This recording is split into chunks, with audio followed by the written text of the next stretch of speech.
Je m'appelle Nathalie Munyampenda et je suis rwandaise. Je suis directrice générale du Next Einstein Forum, une plateforme qui met ensemble les scientifiques avec le monde de business, le monde politique, pour expliquer ce qui se passe dans le monde scientifique et comment ça peut avantager l'Afrique.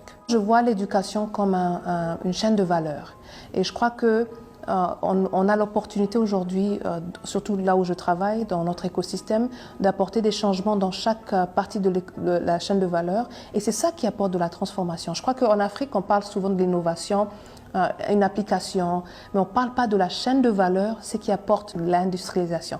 Et c'est ça qui manque en Afrique. Je suis passionnée de l'Afrique parce que je crois qu'en termes de transformation mondiale, l'Afrique apporte beaucoup déjà et va apporter beaucoup dans les années à venir. Mais je crois qu'on se focalise beaucoup en Afrique sur l'innovation basique. Et moi, je suis intéressée, passionnée par voir l'Afrique se transformer en un hub de recherche de pointe qui offre des solutions au monde entier.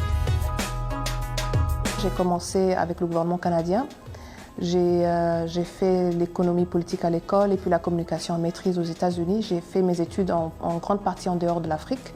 Mais très vite, j'ai décidé que je voulais revenir. Après 4 ans avec le gouvernement canadien, j'ai décidé de rentrer et de quitter ma pension et tout ce qu'il y avait, prendre ce risque de revenir.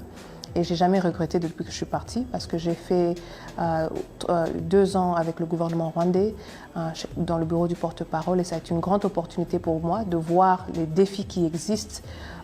Souvent, on médiatise des défis qui ne sont pas des vrais défis et il y a beaucoup de défis de capacité surtout en Afrique et je crois que ça m'a ouvert les yeux et je suis beaucoup plus passionnée aujourd'hui pour l'Afrique et je crois que la science est le moyen le plus important de la transformation.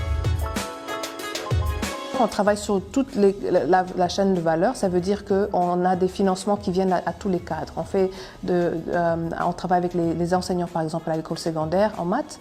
On travaille sur les questions de genre, on travaille au niveau de la maîtrise et doctorat, on travaille sur les programmes industriels de recherche. Alors, à tous les cadres, on parle avec les gouvernements et on parle avec les gens en finance. On a un réseau de centres d'excellence, l'Institut panafricain des sciences mathématiques, et on a 1800 diplômés. Et sur ces 1800 diplômés, 30 à 35% travaillent déjà dans le secteur privé. Et ils vont dans les compagnies de TIC, ils vont dans le côté digital, ils vont dans les banques, dans les assurances. Et ça, c'est immédiat parce qu'eux, avec l'expérience en mathématiques, ils peuvent optimiser les données.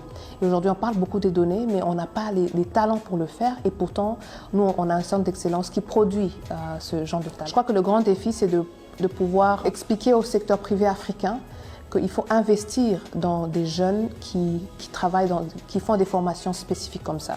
Parce qu'aujourd'hui, quand on va au secteur privé, ils sont prêts à payer quelqu'un de McKinsey, par exemple, au lieu de prendre un jeune Africain qui a les mêmes capacités et qui a le contexte africain en tête. Je crois qu'on ne voit pas assez de femmes, mais il y a beaucoup de femmes qui font beaucoup de choses en sciences. On voit par exemple, si je donne l'exemple simple du Wi-Fi, ça a été créé par une femme.